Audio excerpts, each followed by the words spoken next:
In this quick guide, I'll show you how to add background music in Descript to instantly elevate your audio or video projects. Start by opening Descript and creating a new project. Once you're inside, drag and drop your audio or video file into the project. Descript will automatically transcribe the audio and organize everything on the timeline, so you're ready to enhance it with music. Next, head to the right-hand sidebar and open the music panel.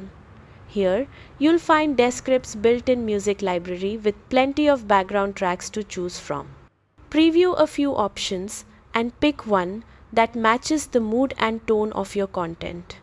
When you've chosen your track, simply drag it into the timeline where you want the music to start. If you want the music to fit a specific part of your video or script, highlight that section first, then drag the music onto it.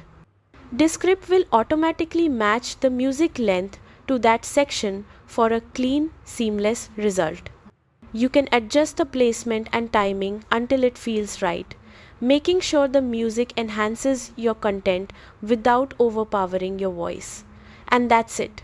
You've successfully added background music in Descript, giving your project a more polished and professional feel.